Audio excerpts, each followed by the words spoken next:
Politics को ethics के साथ कैसे क्लब करेंगे। तो यूरिया को जबरदस्ती किसानों में बांटा गया था। एज अ वोटर शायद हम रिस्पॉन्सिबल नहीं है अभी। नकारात्मकता को कैसे दूर करना है, ये भी समझने की आवश्यकता लोगों से कनेक्ट करने की क्षमता, क्वालिफिकेशंस, व्यूज, वो क्या सोचते हैं, लोगों की प्रॉब्लम्स को कितना समझते हैं। है। आपका कोई पर्सनल एक्सपीरियंस भी है क्या पॉलिटिक्स की वजह से आपको चोट पहुंची हो कहीं? नमस्कार बंधुओं।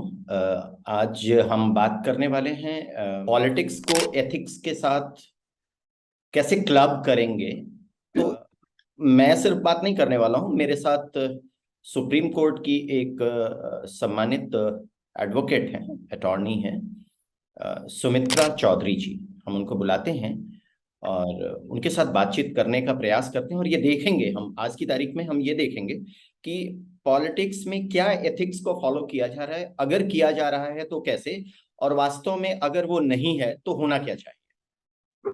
सुमित्रा चौधरी जी, स्वागत है आपका, आइए, नमस्कार। धन्यवाद। नमस्कार। और थैंक यू, आपने मुझे ये अपॉर्चुनिटी दी, क्योंकि शायद ये एक ऐसा टॉपिक है जिस पे डिस्कशन बहुत कम हो रहा है। जबकि आज के टाइम में जिस तरह की पॉलिटिक्स, जिस तरह के इश्यूज रेज हो रहे हैं, तो इस मुद्दे को उठाना और इस पे ओपनली डिस्कस करना बहुत ज्यादा जरूरी है। तो आपने इस ओर ध्यान दिया, इस विषय पे ध्यान दिया, उसके लिए आपका बहुत बहुत थैंक यू। बिल्कुल आप ठीक कह रही हैं। वास्तव में आपने कहा कि बहुत कम ध्यान दिया जा रहा है। सही बात यह है कि एथिक्स को पॉलिटिक्स के साथ जोड़कर बात किया ही नहीं जाता, कभी कोई नहीं करना चाहता। खैर, हम लोग बीच में कई सारी बातें आएंगी इस बिंदु पर। सो एक सबसे पहला अचानक मेरे मस्तिष्क में आ रहा है कि आपको क्या लगता है, पॉलिटिक्स करना बुरा है, अच्छा है? पॉलिटिक्स का नाम या पॉलिटिशियंस का नाम सुनते ही लोगों के दिमाग में, जहन में जो एक वाइब उठती है वो नेगेटिव होती है। सो कोई भी सुनेगा पॉलिटिक्स या पॉलिटिशियंस तो उनको एक बड़ा ही नेगेटिव ख्याल आता है कि ये अच्छी चीज नहीं है, इससे दूर रहो। मेरा व्यक्तिगत ये एक्सपीरियंस रहा है कि जब भी लोगों को पॉलिटिक्स में इंटरेस्ट बहुत है, लोग उसके बारे में बात करना चाहते हैं, लेकिन पॉलिटिशियंस मतलब एक नेगेटिव इमेज। इसका मतलब ये है कि ये बुरा आदमी है, या मतलब ये सही लोग नहीं है, इनकी संगत में नहीं रहना है, इनसे बात नहीं करनी है, या इनसे हम जितने दूर है उतने भले हैं। सो एक ऐसा एक नैरेटिव क्यों चल गया? क्यों लोगों को ऐसा लग रहा है कि पॉलिटिक्स अच्छी चीज नहीं है?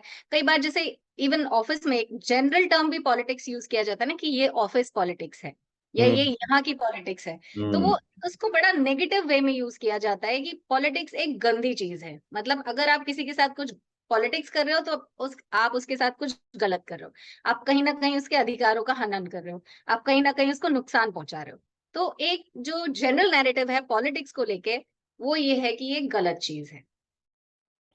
तो और यही कारण है कि जैसे ही आपने सही बता दिया कि जैसे ही एक व्यक्ति पॉलिटिक्स में प्रवेश करता है या पॉलिटिक्स की तरफ चलता है, तो लोग ये मान लेते हैं कि ये अच्छा आदमी नहीं है।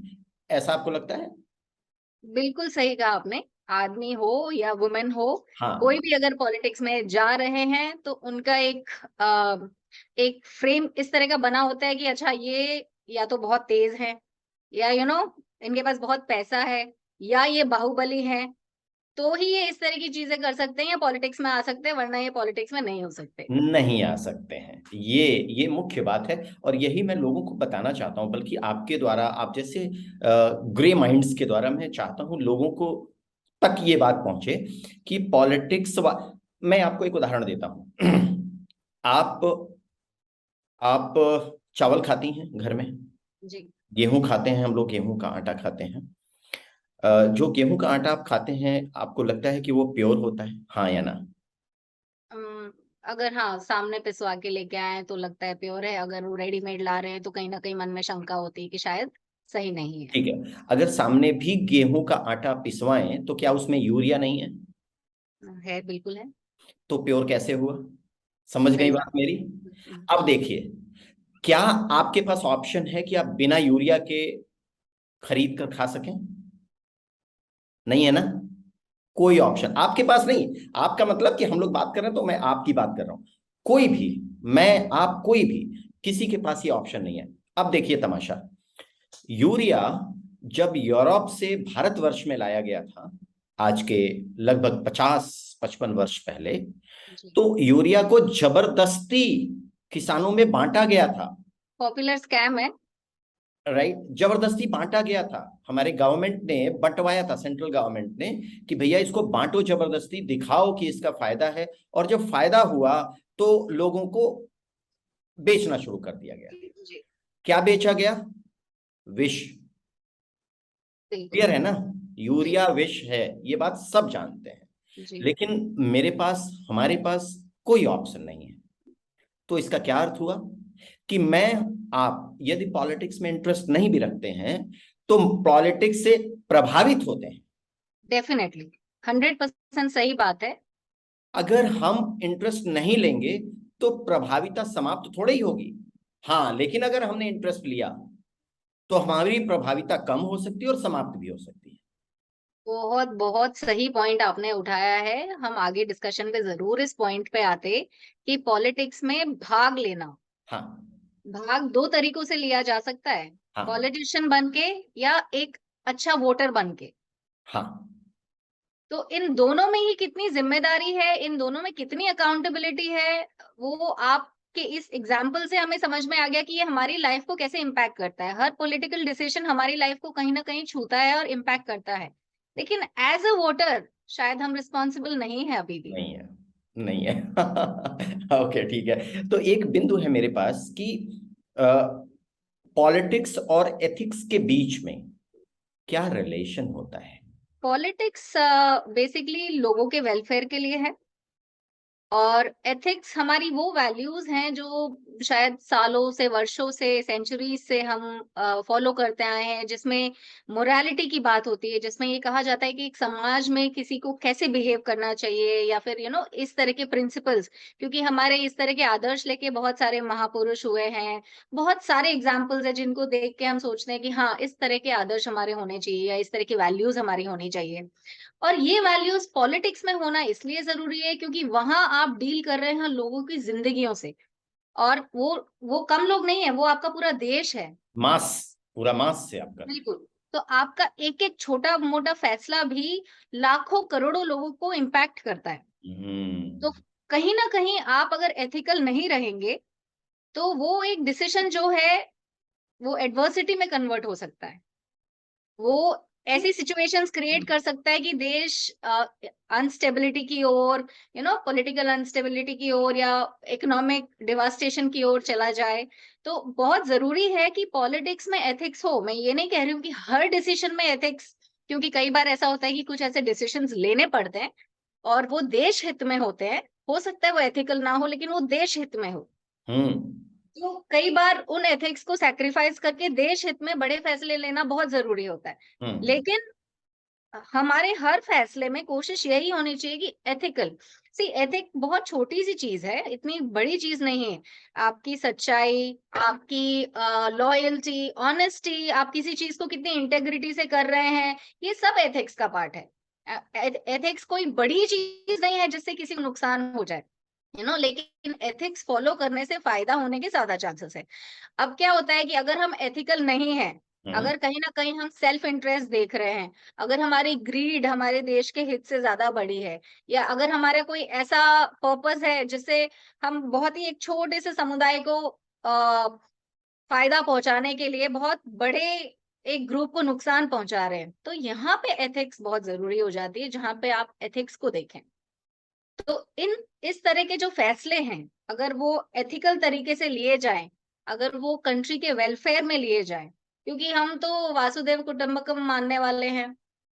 जब हम पूरे देश को, पूरी दुनिया को ही अपना परिवार मानते हैं, तो सबसे छोटा यूनिट उसमें हमारा देश हो गया।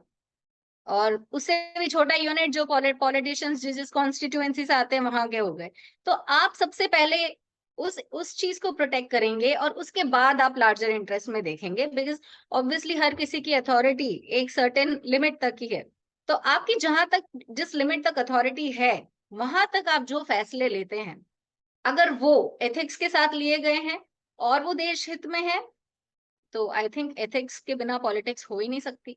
बिल्कुल आपने ठीक बोला। अच्छा, इसका कोई उदाहरण आपके मन में आ रहा है क्या कि पॉलिटिक्स और एथिक्स को एक साथ मिलाकर बिल्कुल सही तरीके से फॉलो किया गया हो पॉलिटिशियंस के द्वारा, कभी भी देश में, राष्ट्र में, या कहीं भी? इसका एक एग्जाम्पल, बहुत बड़ा एग्जाम्पल है। जो फैसला मुझे प्रेजेंट गवर्नमेंट का बहुत सही लगता है वो था एब्रोगेशन ऑफ आर्टिकल 370। सो हम्म। मुझे ये लगता है कि आपका अपना हमारा जो देश है, हम्म। आ, वो देश की इंटेग्रिटी के लिए बहुत ज्यादा जरूरी था। कहीं ना कहीं हमारा देश स्प्लिट हो रहा था, या एक वाली जो भावना नहीं थी देश में। और ये जो अंडरस्टैंडिंग थी, ये काफी टाइम पहले से ये अंडरस्टैंडिंग थी, पर ये हो नहीं पाया था फॉर वॉट एवर रीजन्स। हम्म। लेकिन ये जो फैसला था, मुझे लगता है ये बड़ा एथिकल फैसला था, देश हित में था।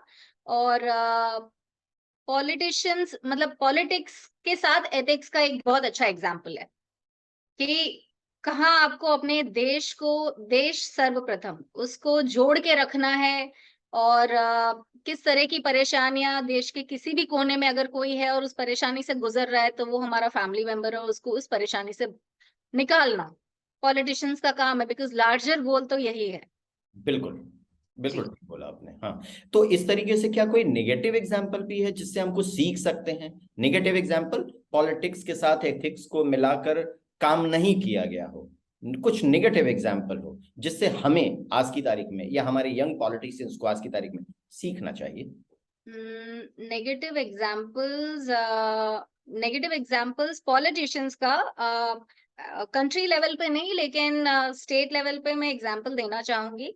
नेगेटिव एग्जाम्पल्स जैसे किसी के राइट्स को वायलेट करने की कोशिश करना। For hmm. एग्जाम्पल कि प्रोटेस्ट करना किसी का राइट है, अपनी मांगे रखना, डिमांड्स रखना, वो हम्म। राइट है। हम्म। लेकिन उस राइट को मतलब उनको उस चीज से रोकने के लिए सिर्फ और सिर्फ पॉलिटिकल इंटरेस्ट में, कि उसको एक पॉलिटिकल कलर दे देना और उसको रोकने के लिए अपनी पॉलिटिकल पावर्स को यूज करना।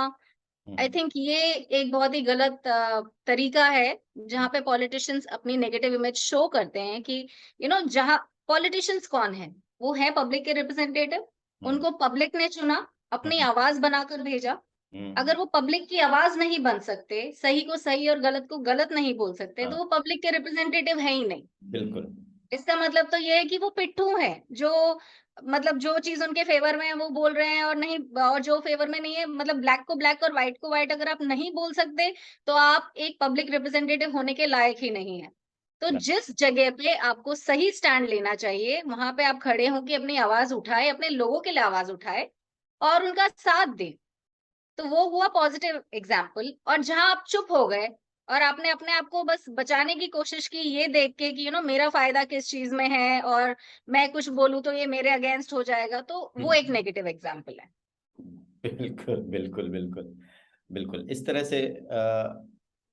इनफैक्ट आज की तारीख में लोगों को ये समझना, ये अब बल्कि ये सीखना चाहिए आज के पॉलिटिशियंस को कि हमें क्या नहीं करना है। ये बहुत आवश्यक है समझना कि हमें क्या नहीं करना है। क्या करना है, सिर्फ उस पर फोकस हम अगर करेंगे ना, सिर्फ गेहूं बोने से मतलब खेती किसानी में गेहूं बोया जाता है, तो जी। गेहूं जब बोते हैं तो उसके बाद वहां के खर पतवार को भी हटाना पड़ता है। पड़ता है। अगर नहीं बिल्कुल। हटाएंगे तो गेहूं ठीक से नहीं होगा। ये आज की तारीख में लोगों को जरूरी है समझना, मतलब प्रोफेशन में भी और बल्कि पॉलिटिक्स में भी, कि आप सही दिशा में चलें, यह आवश्यक है, लेकिन नकारात्मकता को कैसे दूर रखें, बिल्कुल। ये आवश्यक है। तो बिल्कुल। वीडिंग आउट कैसे करना है, जी। नकारात्मकता को कैसे दूर करना है, ये भी समझने की आवश्यक। अच्छा, एक फिर से मेरे मन में एक प्रश्न आ रहा है। अगर आपको किसी पार्टी का मुख्य मेंबर या यूं कहें मुखिया बना दिया जाए और आपको कहा जाए कि आप इस चुनाव में 4 महीने बाद होने वाले हैं या 6 महीने बाद होने वाले हैं, 6 महीने बाद होने वाले चुनाव के लिए आप एमएलए कैंडिडेट को चुनिए। 4 ऑप्शंस हैं या 10 ऑप्शंस हैं, उसमें से एक कैंडिडेट आपको चुनना है, एमएलए कैंडिडेट जो जी। जिसको आप टिकट देने वाले हैं अपनी पार्टी से। जी। आप कैसे व्यक्ति को चुनेंगे? यहाँ पे मैं आपको एग्जांपल देना चाहूंगी, यूएस में जिस तरह से चुनाव होते हैं, तो सबसे पहले मेरा स्टेप होगा कि उनको एक प्लेटफॉर्म पे लाके 10 को बिठाया जाए और पब्लिक इंटरव्यू किया जाए, फर्स्ट थिंग। देन उस पब्लिक इंटरव्यू में लोग उनकी क्षमता, बोलने की क्षमता, लोगों से कनेक्ट करने की क्षमता, उनकी क्वालिफिकेशंस, उनके व्यूज, वो क्या सोचते हैं, वो अपने एरिया को कितना जानते हैं, वो लोगों की प्रॉब्लम्स को कितना समझते हैं, और उनके दिमाग में उसके क्या सॉल्यूशंस हैं, इसको बहुत ही ओपनली जान पाएंगे। सो अगर एक कैंडिडेट अपने आसपास के एरिया को, अगर एमएलए है तो अपनी वो कॉन्स्टिट्यूएंसी को जानता है, अगर वो कॉन्स्टिट्यूएंसी की प्रॉब्लम्स जानता है, अगर वो लोगों से कनेक्ट कर पा रहा है, लोगों की आवाज बन पा रहा है। आवाज सिर्फ आज नहीं बनना है चुनाव लड़ने के लिए, हाँ जी। आवाज बाद में भी बनना है। तो आवाज बन सकता है, वो सही मुद्दे उठा रहा है, और उसके पास सॉल्यूशंस है। मैं ये नहीं कह रही कि आप मुझे प्रॉब्लम्स बताओ कि मेरी कॉन्स्टिट्यूएंसी में क्या प्रॉब्लम्स है, वो तो मुझे पता है, आपके पास इसका सॉल्यूशन क्या है। तो जो सॉल्यूशन ड्रिवन होगा और जिसका प्लान सबसे अच्छा होगा, मेरे हिसाब से वो कैंडिडेट होना चाहिए एमएलए के लिए। ओके ओके, तो सोल्यूशन है क्या आपके पास कुछ काम करने के लिए? जी। सो बढ़िया है। It should not be driven by the party. आज क्या हो रहा है कि लोग सिर्फ पार्टी ड्रिवन है, कोई ये देख नहीं रहा है कि ये जो कैंडिडेट है वो कितना जानता है या क्या कर सकता है। They are just going driven by the parties. मतलब पॉलिटिक्स का इतना पागलपन है हमारे देश में, और हम बहुत ही पार्टी ड्रिवन है। लेकिन हमें कैंडिडेट ड्रिवन होना बहुत जरूरी है, कि हम जाने कि जो हमारी कॉन्स्टिट्यूएंसी का एमएलए होगा या विधायक होगा, वो हमारे लिए क्या कर सकता है। वो देश के लिए क्या कर सकता है वो बाद में आएगा, लेकिन पहले वो हमारे लिए क्या कर सकता है। और हर कोई अगर अपनी कॉन्स्टिट्यूएंसी के ऊपर पहले ध्यान दे, तो शायद वो राइट कैंडिडेट को चुन के भेजेंगे जो उनकी कॉन्स्टिट्यूएंसी के लिए काम करेगा। बिल्कुल ठीक है, बिल्कुल, ये बात समझ में आ रही है। जी। ऑलराइट ऑलराइट ऑलराइट ऑलराइट, ठीक है। तो आपको, अब चूंकि आप एक कैंडिडेट की बात करिए कि इस तरह का कैंडिडेट होना चाहिए, फिर आपको यदि मौका मिले पूरे देश के लिए कि एक पूरे देश में आज की तारीख में जिस प्रकार की पॉलिटिक्स है उसमें कौन कौन से ऐसे बिंदु हैं जहां पर आप काम करना चाहेंगे कि इसमें सुधार की आवश्यकता है, पॉलिटिक्स को आप कैसे सुधार सकती हैं आज की तारीख में जो पॉलिटिक्स है उससे अच्छा आप कैसे बना सकती हैं? सी आज की तारीख में पॉलिटिक्स जो है उसमें मुझे कहीं ना कहीं ऐसा लगता है कि थोड़े से कॉन्स्टिट्यूशनल वैल्यूज और डेमोक्रेसी पे एक मतलब कम दबाव है। एज इन डेमोक्रेसी का ध्यान इतना नहीं रखा जा रहा है, काफी चीजें हैं जो थोपी जा रही हैं। हम दुनिया की सबसे लार्जेस्ट डेमोक्रेसी कहलाते हैं, तो वो डेमोक्रेसी का जो एक सार है वो निकल के नहीं आ पा रहा है, या मैं डेमोक्रेटिक हूं तो सही लेकिन फील नहीं कर पा रही। सो उस फीलिंग को जगाने के लिए राष्ट्रवाद अच्छा है, जातिवाद काफी बढ़ गया है, क्रिमिनल एक्टिविटीज काफी बढ़ गई हैं। तो मेरा सबसे पहला फोकस ये होगा कि अगर कोई धर्म का नाम इवन अखबारों में लिख देना, तो उसके ऊपर लॉ आ जाए कि ये क्राइम है। क्योंकि ये जो धर्म के नाम पे जितनी लड़ाइयां हो रही है, इफ यू सी जितने क्राइम्स है ना, सबसे ज्यादा क्राइम्स धर्म और जाति को लेके ही है। ओके। इवन इवन न्यूज़पेपर की हेडलाइंस जब आती है, तो हेडलाइंस ये नहीं कहती है कि दिल्ली के सीएम या राजस्थान के सीएम, वो ये कहती है कि केजरीवाल सरकार, गहलोत सरकार। ये क्या टर्मिनोलॉजी है। मतलब उनकी सरकार कैसे हो गई? They are just one person, वो एक आदमी है, मतलब ही इज जस्ट अ। आप उस पोस्ट को देखो, आप उनके सरनेम को मत देखो। It is the post what is responsible. The CM is responsible for the state. Today it is Gehlot, tomorrow it might be anybody. So why are you saying कि ये केजरीवाल सरकार है? No, it is not Kejriwal सरकार, it's Delhi CM. सो ये जिस तरह की language है ना, और अभी तो बिकॉज प्रोटेस्ट काफी चल रहा है, तो वो प्रोटेस्ट काफी ताजा है मेरे दिमाग में, रेसलर्स वाला। आप ये देखेंगे कि इवन जब कोई चीज वो कुछ अचीव करते हैं या कुछ भी होता है, तो उनको जातियों में बांट दिया जाता है। मतलब इवन न्यूज़पेपर्स उस चीज से शाई अवे नहीं होते कि हम इनकी जाति को हाईलाइट ना करें। जब हमारे पास हमारे कॉन्स्टिट्यूशन में ये कहा गया है कि आप डिस्क्रिमिनेट मत करो, तो हम उस चीज को इतना हाईलाइट कर करके जो एक द्वेष की भावना बढ़ा रहे हैं, या जो लोगों के बीच में रीजंस बढ़ा रहे हैं कि उनके बीच में खिंचाव आए, या कोई रीजन मिले लोगों को लड़ने का। तो ये एक चीज है जो सबसे पहले आई विल वर्क ऑन, कि धर्म और जाति लोग पूछने से या बार बार बोलने से और मतलब बिल्कुल रिस्ट्रेन हो जाए। ये एक चीज है जो डिवाइड क्रिएट कर रही है पूरी कंट्री में कहीं ना कहीं। हम ये तो बोलते नहीं है कि हम इंडियन है, हम आजकल यही बोलते हैं, अच्छा मैं I belong to Delhi, I belong to Rajasthan, I belong to south India, I belong to north India, this is hmm, my jati, अच्छा I belong to this jati, this is my community.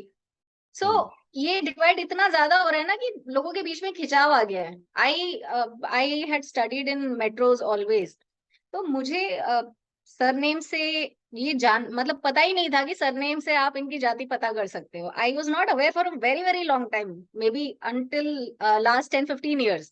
हम्म, और then I slowly realise that how people relate from the surname. वो मतलब उनका नाम, पूरा नाम पूछने का पर्पज ही यही होता है कि वो आपसे आपकी जाति जाने इनडायरेक्टली, बिल्कुल, पूछे बिना।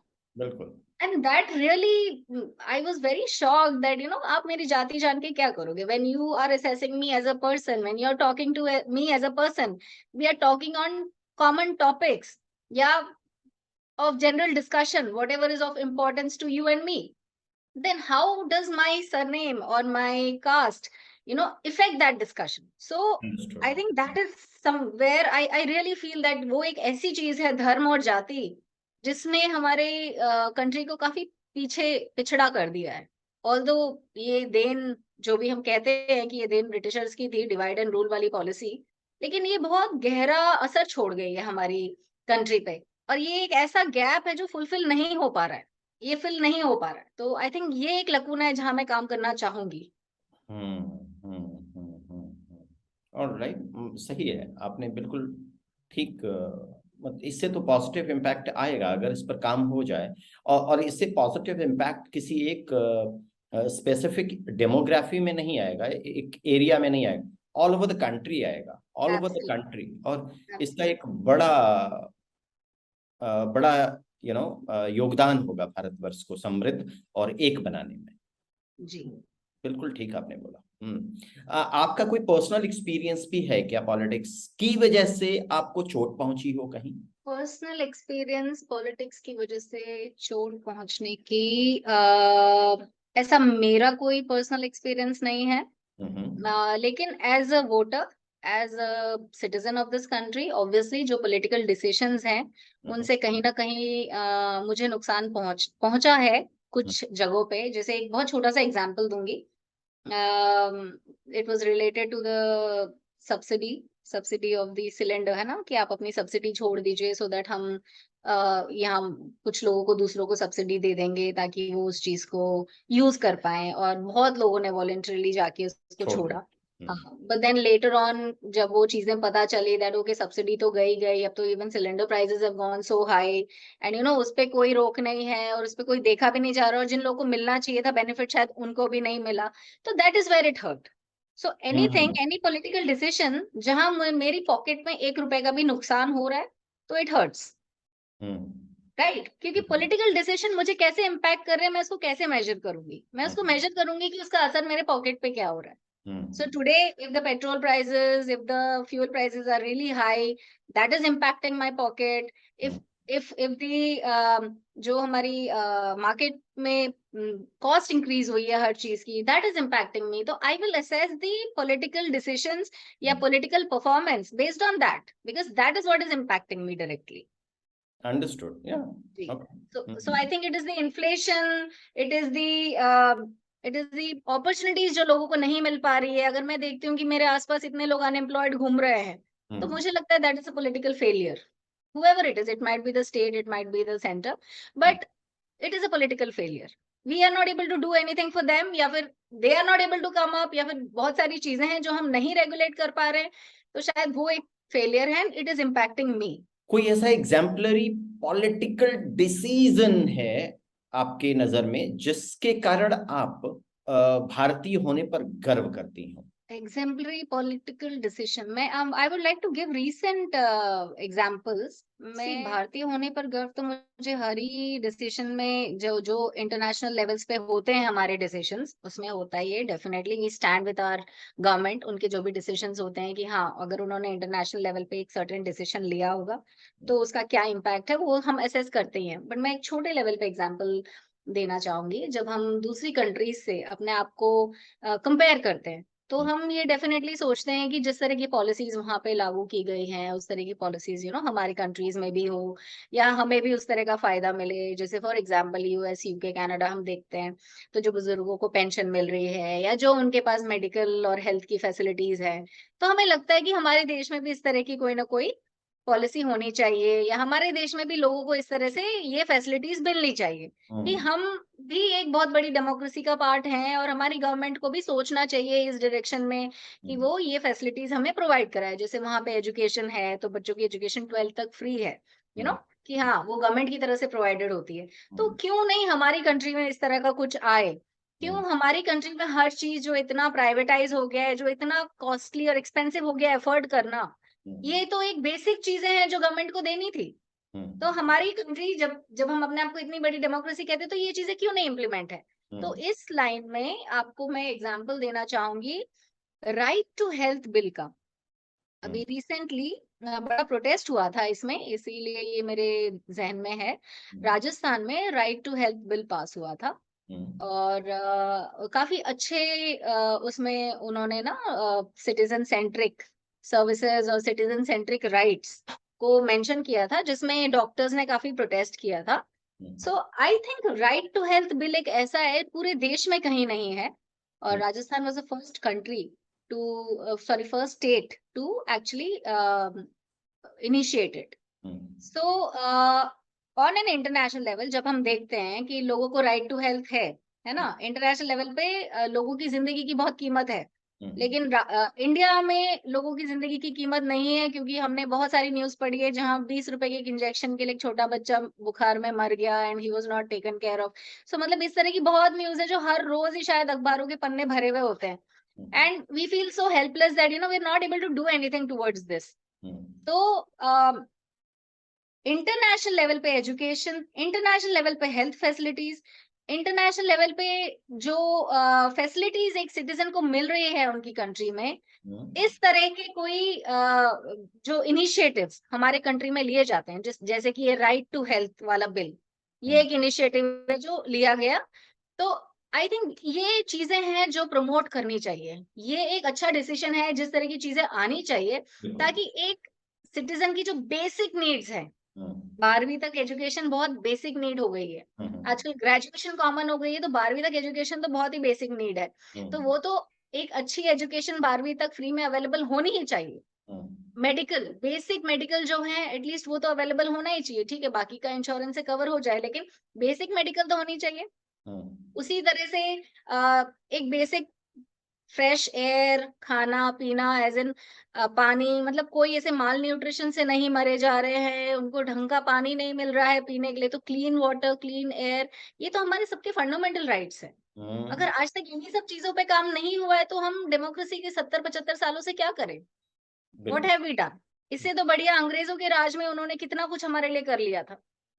तो हम वहां से कहाँ बढ़े हैं, कितना बढ़े हैं, और हम लोगों ने कितना इसको अचीव किया है, और जो हमारी बेसिक किसी भी एक सिटीजन की बेसिक जो नीड्स है वो कैसे फुलफिल हो रही है, वो डिटरमाइन करती है कि हमारे पॉलिटिशियंस ने या हमारी कंट्री को जिन्होंने भी गवर्न किया है वो हमें कहाँ तक लेके आए हैं।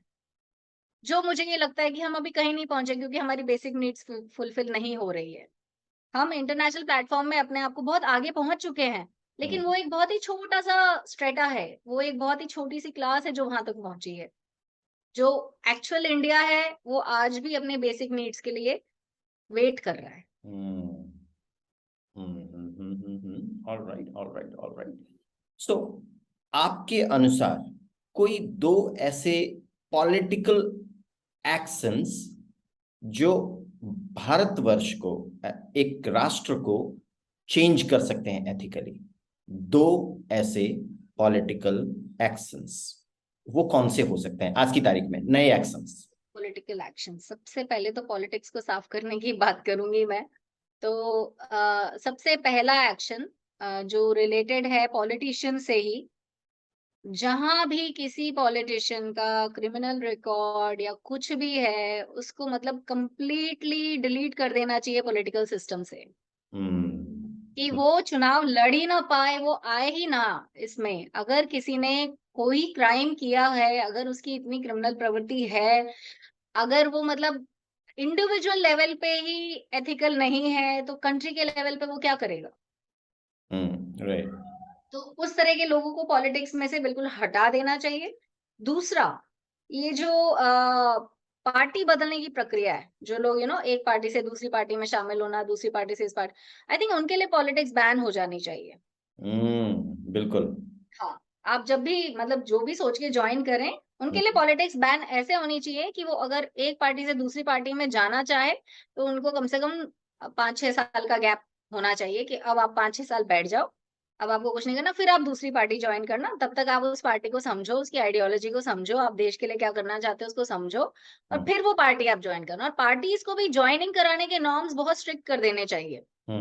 दूसरा काम मैं जो करना चाहूंगी वो ये होगा कि जो मैनिफेस्टो है उसको लीगली एनफोर्सेबल कराना। मतलब आप मैनिफेस्टो में क्या प्रोमिसेस करते हैं, आप लीगली बाउंड होंगे वो करने के। हाँ, करेक्ट। जो इलेक्शन में मैनिफेस्टो क्रिएट होते हैं और बिल्कुल। तो जारी। इलेक्शन मैनिफेस्टो लीगली एनफोर्सेबल होना चाहिए।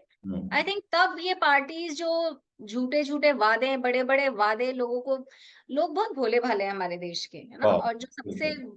ज्यादा पॉपुलेशन जो वोट करने जाती है, जो पढ़ी लिखी पॉपुलेशन है, वो तो वोट को एक छुट्टी का दिन मानती है। लेकिन जो वोट करने पॉपुलेशन जाती है वो बहुत इनोसेंट है। वो समझते नहीं है कि वो अपनी पावर को कैसे किसी और के हाथ में दे रहे हैं और कैसे वो चीजें उनकी जिंदगी को इम्पैक्ट करेंगी। तो उनके साथ गलत प्रोमिसेस नहीं होनी चाहिए, क्योंकि वो ऐसे लोग हैं जो रेडियो पे आई हर बात को सच मानते हैं, जो अखबार में लिखी हर बात को सच मानते हैं। उनको ऐसा लगता है कि अखबार में लिखा है तो सच होगा। समझ रहा हूँ। जी। तो आई थिंक ये मैनिफेस्टो को लीगली एनफोर्स कर देना चाहिए। और दूसरा, राइट टू रिकॉल होना भी बहुत जरूरी है। जहां लोगों को लगा कि हमने गलत रिप्रेजेंटेटिव चूज कर लिया है तो उनके पास राइट टू रिकॉल होना चाहिए। ओके। ओके। शायद वहां पे लोग अपनी फिर परफॉर्मेंस पे, वो जिस काम के लिए आए हैं, they will be objective oriented, फिर वो काम करेंगे, फिर लोगों को उसका फायदा दिखेगा। वरना अभी तो ऐसा है कि आपने मुझे चुन लिया, मेरे को कुछ करना है नहीं करना है, 5 साल तो मेरे पास है ही है, फिर उसके बाद पेंशन है मेरे पास, अगर मेरा कोई लंबा सोच नहीं है तो। बिल्कुल। बिल्कुल। तो मैंने तो कुछ नुकसान पाया नहीं, मैं पढ़ाई करी नहीं, मैं शायद केपेबल हूं नहीं, कोई एग्जाम्स क्रैक कर नहीं सकती थी, मेरे पास कोई नौकरी हो नहीं सकती थी, तो मैंने क्या किया, पॉलिटिक्स में आ गई, 5 साल किया मैंने और बस मेरी लाइफ सेट है। गुड। बिल्कुल ठीक है, तो बिल्कुल ये ठीक एक है। राइट टू रिकॉल होना बहुत जरूरी है। बिल्कुल ठीक है। All right. सो हमने एथिक्स को ठीक से समझा। मुझे लग रहा है आपने बहुत गूढ़ गूढ़ बातें कुछ निकाल करके बताई हैं। बहुत बढ़िया सुमित्रा जी, बहुत अच्छा है। आप लोगों की वजह से शायद कुछ तो लोगों को बात समझ में आएगी कि हमें क्या करना है। अगर सिर्फ वोट देना है तो भी वोट कैसे देना है, और अगर पॉलिटिक्स में आना है तो किस प्रकार की पॉलिटिक्स करनी है, दोनों ही बातें समझ में आनी चाहिए। और दोनों ही पार्टीज को बात समझ, पॉलिटिशियंस को और जो वोट कर रहे हैं उनको, दोनों को ये बात समझ में आनी चाहिए कि हमारा एक दूसरे का रिलेशन कैसा होना चाहिए। जी बहुत बहुत धन्यवाद सुमित्रा जी, फिर मिलेंगे हम आपसे जी, दोबारा। थैंक यू अच्छा, सो मच। नमस्कार। Lovely discussion, thank you.